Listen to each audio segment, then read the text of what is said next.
आगे बढ़ते हैं। मंगलवार को दिल्ली में केंद्रीय गृह मंत्री अमित शाह और जम्मू कश्मीर के मुख्यमंत्री उमर अब्दुल्ला के बीच 3 नए आपराधिक कानूनों के क्रियान्वयन को लेकर अहम बैठक हुई। इस बैठक में जम्मू कश्मीर के उपराज्यपाल भी मौजूद रहे। बैठक में अमित शाह ने आतंकवादी गतिविधियों में गिरावट और केंद्र शासित प्रदेश में सुरक्षा परिदृश्य में सुधार के साथ पुलिस को लोगों के अधिकारों की सुरक्षा को प्राथमिकता देने की बात कही। बैठक में जम्मू कश्मीर में पुलिस, जेल, अदालत, अभियोजन और फॉरेंसिक से संबंधित विभिन्न नए प्रावधानों के क्रियान्वयन और वर्तमान स्थिति की समीक्षा की गई। अमित शाह ने कहा कि जम्मू कश्मीर के हर पुलिस स्टेशन को राष्ट्रीय स्वचालित फिंगरप्रिंट पहचान प्रणाली NAFIS का अधिकतम उपयोग व्यवहार में लाना चाहिए। गृह मंत्री ने कहा कि नए कानूनों के प्रावधानों के बारे में जांच अधिकारियों का 100% प्रशिक्षण जल्द से जल्द सुनिश्चित किया जाना चाहिए। खबर पर ज्यादा जानकारी के साथ हमारे सहयोगी निसार अहमद हमारे साथ जुड़ गए। निसार, गृह मंत्री अमित शाह और उमर अब्दुल्ला के बीच में महत्वपूर्ण बातचीत हुई है, क्या कुछ जानकारी मिल पा रही है?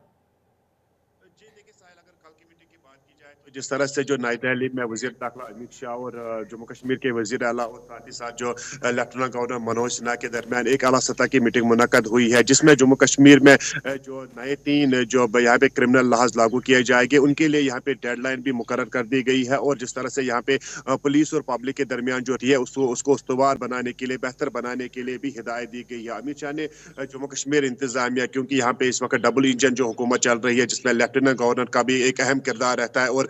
जम्मू कश्मीर के वजीर आला उमर अब्दुल्ला उनका भी एक अहम किरदार रहता है। जिस तरह से उमर अब्दुल्ला ने बाद में एक प्रेस कॉन्फ्रेंस के दौरान कहा कि हमें इन 3 यहाँ पे जो क्रिमिनल लहाज लागू होने जा रहे हैं, तो उसके हवाले से यहाँ पे लोगों को पूरी तरह से जानकारी फराहम करना अब हमारी जिम्मेदारी है। उन्होंने यहाँ के यूनिवर्सिटीज, कॉलेजेस और दीगर जो यहाँ के सेहत अफजा मुकामात है वहाँ पे भी सेमिनार मुनक्कद करने का भी यहाँ पे उन्होंने इशारा दिया है। उन्होंने पूरी तरह से यहाँ पे जम्मू कश्मीर पुलिस इंतजामिया को इसके हवाले से यहाँ पे पूरी तरह से लोगों तक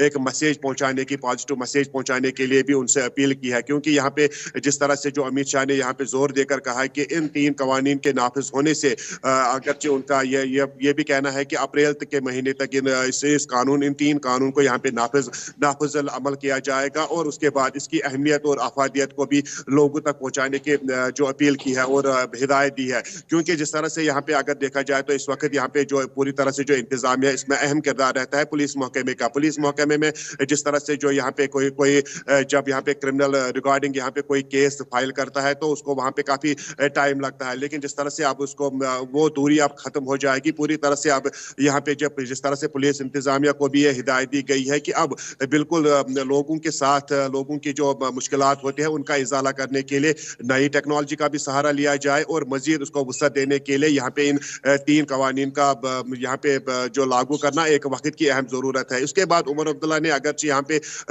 हर लोगों का एतमाद में लेकर ही यहाँ पे इन 3 कवानीन की जो नाफिजुल अमल लाने के लिए जो इशारा दिया है, उससे पहले उन्होंने ये मशवरा दिया है कि यहाँ पे पूरी तरह से इसकी जानकारी घर घर तक पहुंचाया जाएगा, घर घर तक इसकी जानकारी पहुंचाई जाएगी और ताकि लोगों को आगाह किया जाएगा कि इन 3 कवानीन की अहमियत और अफादियत है क्या। जी।